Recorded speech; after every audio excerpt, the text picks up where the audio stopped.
This sermon is about comfort zones, and specifically about how Jesus ejects us from our comfort zones. I was toying with the idea of making you all get up and sit in different seats, but I decided not to afflict you that much. Instead, I'm going to afflict you with another one of my lessons in ancient Greek. But we'll start today with the gospel reading. Jesus begins his discussion with something as close to a parable as the gospel according to John gets. In the other accounts of the gospel, Jesus often speaks in parables, but not in John. Instead, in John's gospel, Jesus himself is the parable of God, the way God is made known in the world. Here in chapter 10, Jesus speaks in a figure of speech about shepherding and sheep and wolves and bandits. Jesus identifies himself as the good shepherd who calls his sheep by name and leads them out of the sheepfold. Then Jesus says, when the shepherd has brought out all his own, he goes ahead of them, and the sheep follow him because they know his voice. The word for has brought out is one of my favorite Greek words. It's ekbalo. Everybody say that with me. Ekbalo. This is a fairly prevalent verb in the gospel according to John and in the other accounts as well.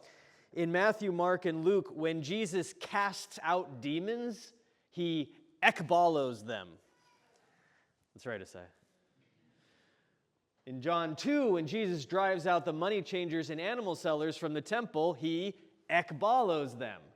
The man born blind is ekbaloed from the synagogue at the end of chapter 9. And finally, in chapter 12, Jesus mentions that the ruler of this world, that is Satan, will be ekbaloed from it. In each of these cases, the connotation of ekbalo is to drive out or cast out or throw out. But in John 10, according to our translation, the shepherd simply brings the sheep out. While Greek words definitely have ranges of meaning, there is absolutely no reason for such a weak translation here when everywhere else in the gospel the word ekbalo is not bring out, but drive out. If I were translating this passage, I would say, when the shepherd has driven out all of his own, he goes ahead of them. Here's why. The first character Jesus introduces in chapter 10 is a thief and a bandit. This person climbs into the sheepfold rather than entering through the gate. The thief comes only to steal and kill and destroy. Furthermore, outside the sheepfold, there are wolves waiting to snatch up the sheep and scatter them. Hired hands are no help because they run away when they see the wolves coming. With thieves, bandits, and wolves roaming outside the sheepfold, leaving the fold sounds frightening and dangerous. In contrast, the sheepfold is safe and secure. Shepherds bring their flocks to these enclosures at night for safety. But the sheep can't live their whole lives in the sheepfold, no matter how safe and secure they may feel. They must go out into the world beyond the gate to graze for food. So the shepherd ekbalos them. The shepherd drives the sheep out of the fold so they can eat and drink, as our psalm says this morning, in the green pastures and by the still waters. The sheepfold is a safe place, but everything outside the sheepfold is dangerous. So who would not want to stay in the fold? Being brought out into the world can feel like being driven out. The modern term for the proverbial sheepfold is comfort zone. When we are thrust into a new and strange situation we might say that we are straying outside our comfort zone. And who doesn't want to remain comfortable all the time?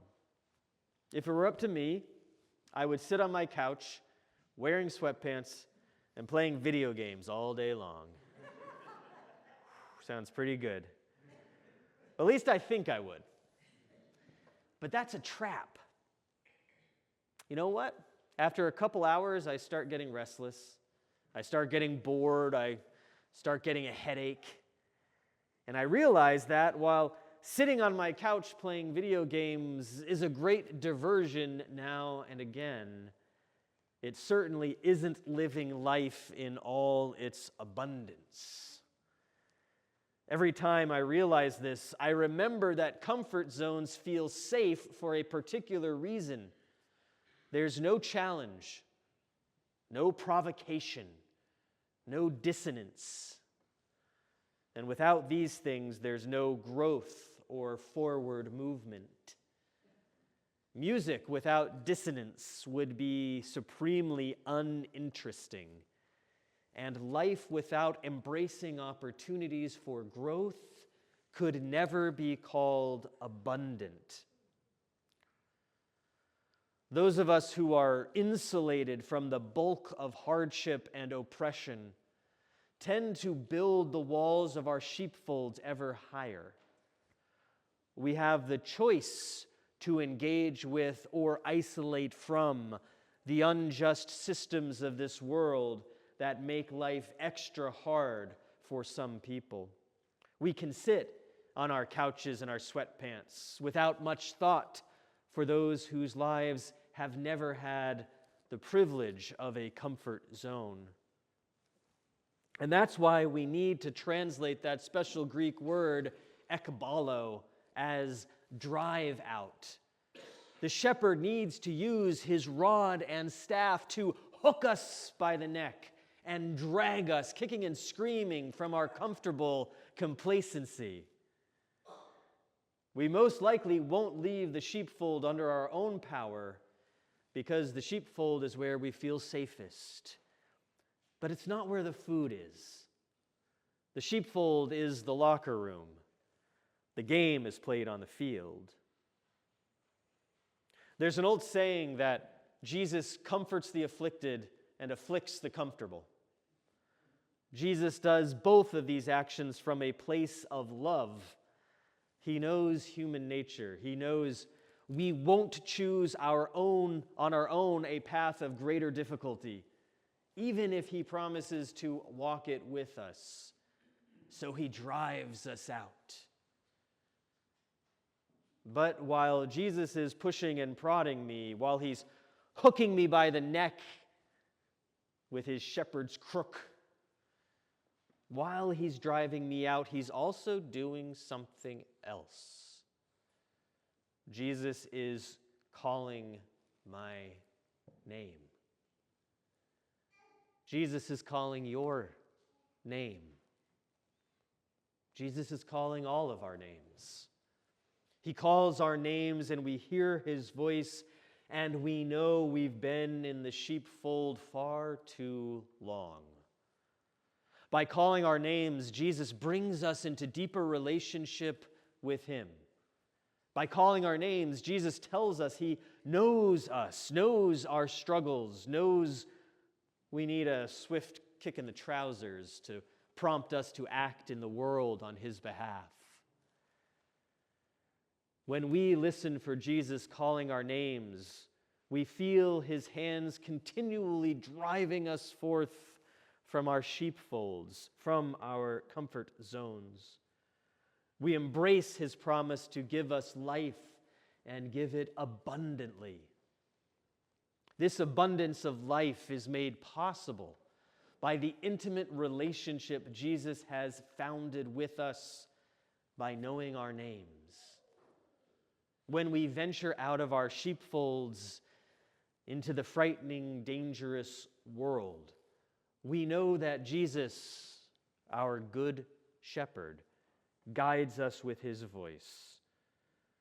Thanks be to God that Jesus will continue to drive us out of our comfortable folds so we can continue to do God's work in this world. Amen.